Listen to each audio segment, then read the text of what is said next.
Bonjour à tous et à toutes, je suis très contente de vous retrouver dans cette nouvelle vidéo. Aujourd'hui nous allons parler du jeûne glucidique. J'en avais parlé dans une dernière vidéo sur l'insulinothérapie fonctionnelle. Je vous invite à aller les voir, j'en ai fait 3 dessus. Et dans l'une d'elles, je mentionnais le jeûne glucidique. Vous avez été nombreux à me poser des questions sur la façon de le faire, à quoi ça sert, etc. Dans cette vidéo, on va voir déjà qu'est-ce que c'est, à quoi ça sert et on va voir également comment bien le faire.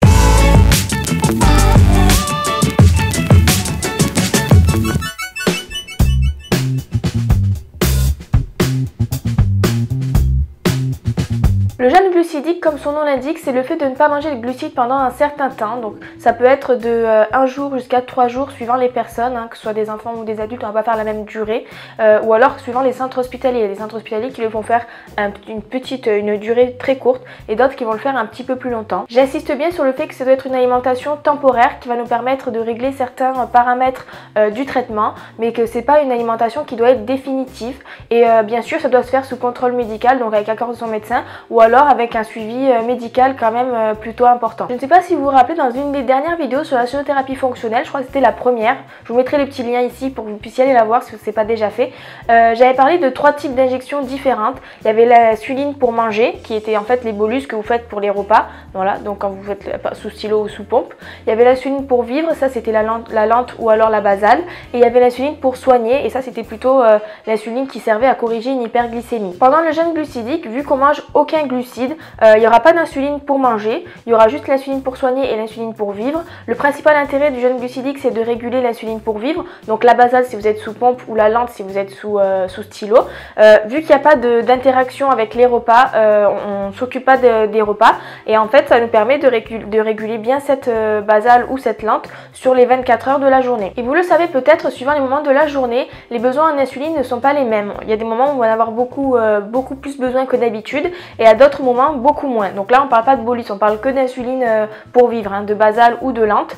Il y a des moments où on en a avoir très besoin et d'autres moments où pas du tout. Et ça se remarque grâce à un jeûne glucidique. On voit vraiment les fluctuations de glycémie. Vous verrez que si vous le faites avec votre médecin, vous verrez que même en mangeant 0 glucides, il est possible que la glycémie monte ou qu'il y ait des hypos. Et ça permet vraiment de régler tout ça et d'avoir une glycémie correcte sur toute la journée sans manger de glucides et qu'il n'y ait pas d'interaction ensuite avec les repas. Si vous remarquez qu'il y a une hyperglycémie pendant le jeûne glucidique, comment faire? Eh bien, il suffit de se corriger tout simplement, comme vous faites d'habitude avec votre facteur de correction, comme on en avait parlé dans une vidéo.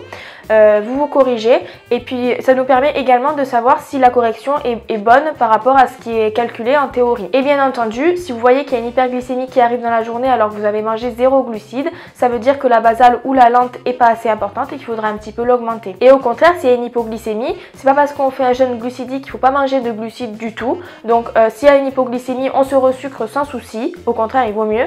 Et ça permet également de voir si le resucrage est bon pour ce qui est calculé en théorie.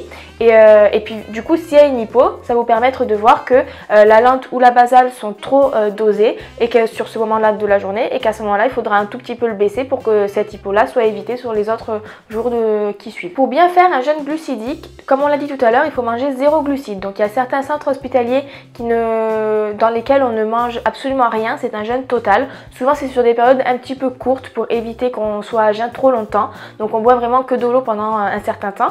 Et il y a d'autres centres hospitaliers qui vont permettre certains aliments. Donc ces aliments-là qui n'ont aucun glucide, ce sont la viande, le poisson qui n'est pas pané évidemment, et les œufs, les matières grasses, le fromage et l'eau. Donc tous ces aliments-là peuvent être mangés pendant un jeûne glucidique dans certains centres hospitaliers. Dans certains centres, on autorise également les légumes à raison de moins de 100 grammes par repas, parce que sinon ça ferait trop de glucides.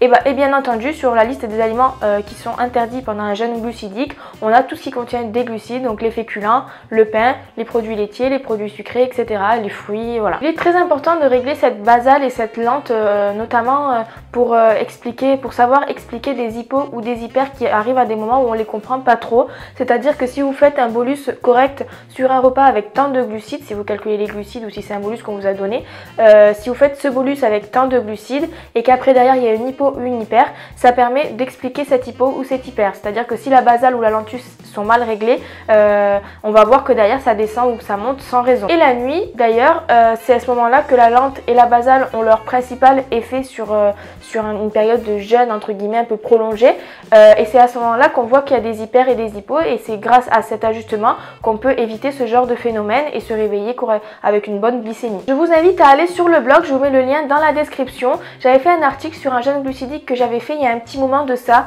J'avais mis mes deux courbes parce que j'avais fait ça sur 2 ou 3 jours je crois. Donc j'avais mis mes courbes de glycémie que j'avais téléchargées grâce au Freestyle Libre. J'ai mis même ma basale d'avant, ma basale que j'ai modifiée, etc. Donc je vous invite à aller voir cet article que je vais vous mettre en barre d'infos. Voilà, j'espère que cette vidéo vous aura plu. Je vous rappelle que c'est quand même quelque chose qui se fait sous contrôle médical et qu'il ne faut pas le faire comme ça chez soi. Ça peut quand même apporter quelques risques pour la santé, donc il vaut mieux le faire avec l'accord d'un médecin et puis sous contrôle médical, ça c'est encore mieux à l'hôpital. Au moins on n'a pas de soucis. Si vous avez des questions, n'hésitez pas à les mettre en commentaire, j'y répondrai sans souci. Abonnez-vous à la page Facebook et Twitter comme d'habitude et puis YouTube pour recevoir des infos quand je publie des nouvelles vidéos. Je vous remercie d'avoir suivi cette vidéo et à bientôt.